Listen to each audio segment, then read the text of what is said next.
tere, mina olen Ahto siin.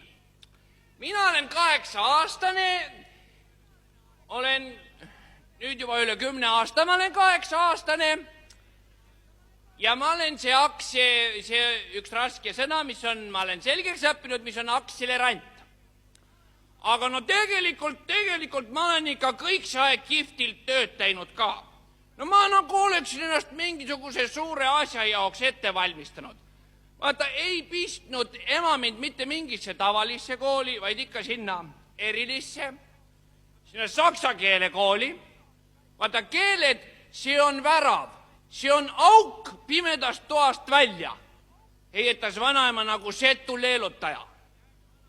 Õpi, käeksus ema nagu aiavärav tuule käes. Siis võttis vanaema jälle teatepulga üle, et mis teeb poiss Euroopas ühe keelega. No, mis sa teed nii tähtsa esivanemaga?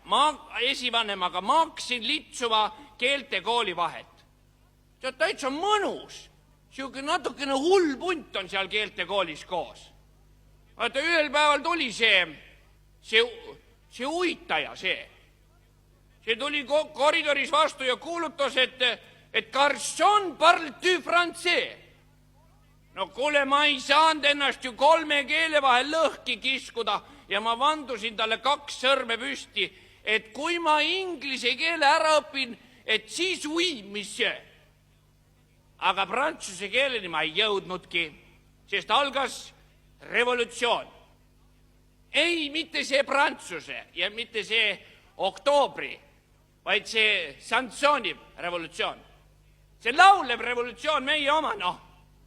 Tead, ära sina end poliitikasse sega, sosistas mu kuldjuukseline Mari. No ei, tead, kui kaua sa naiste tuhvlijal ikka hingitsed?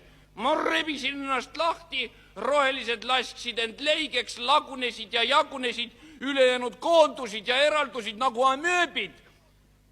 Ja viimased valimised, vaat need avasid minu silmad. Mu ees avanes sätendav tee.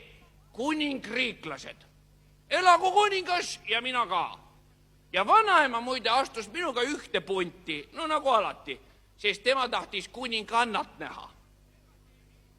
No ma arvan, ega see Eestimaa kauaks see kuningas üksi Eestimaale ei jää. No need missid, need treenivad meil õige hoolega. Naised on ju ikka ettenägelikud, eks ole. No ja vaat, mis siis juhtus. Siis tuli klassijuhataja ja ütles, et Ahto poiss, sul keeled nii head, me esitasime sind kandidaadiks Inglismaale õppimiseks. Saad seal stippi ja meie saame sinust aastaks lahti. Tundides sa niikuinii ei käi ja mine tead parem välismaale. Muidugi lähen. Käisin siis terve aasta Inglise koolis.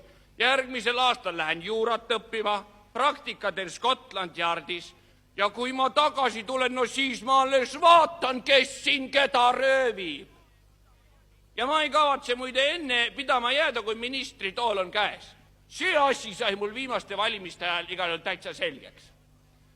Aga teisest küljest ma nüüd mõtlen, võiks minna Saksamaale, juura asemel hoopis kaubandust õppima, õpiks pankuriks, tuleks tagasi ja hakkaks siin panku põhja laskma. Eks see ole, see on ju ainult nii käibki, mis see muu mäng, see niuke mäng ongi, ilus mäng, et kõik saavad aru ja kõik mängivad kaasa. Kui pank upub, siis kihvtilt on vaadata, kuidas targad mehed ujuvad uppuvast laevast hirmsa kiirusega kaugemale ja vahivad sealt kuskilt mõne mätta otsast süütu näoga nagu kirikukoor. No kuidas lollid mulinal põhja lähevad. Vaata, ainuke asi, mida mina ei seedi, vaat see on ärimeheks hakkamine. No see on üks vastaline seltskond. Aga tegelikult ma vaikselt ikka mõtlen, et kui teeks ühed priimalt puhtad tehingud ja saaks rikkaks, saaks nii rikkaks, et looks endanimelise fondi. Autofond, täitsa mõnus, kõlab täitsa hästi, on ju, eks? Ja siis hakkaks teisi toetama. Aga nüüd ütle, keda sa toetad? Kõik ju ilma toeta.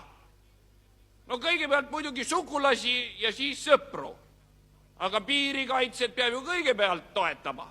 Lasevad sealt igasuguseid üle, öösel käi ringi, ukse link taskus laske valmis. ei, ikka piirikaitset. Sest vaata, Soome uudistes alles teatati, et on oodata umbes 7 miljonit põgenikku.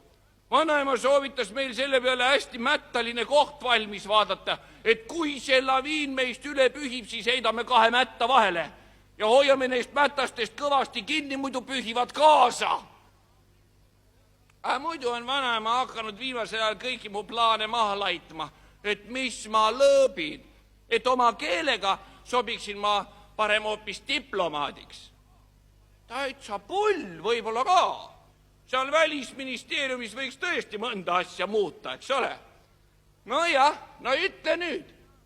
Kes oleks võinud seda 10 aastat tagasi arvata, et see kõik see asi meil niimoodi pöörab?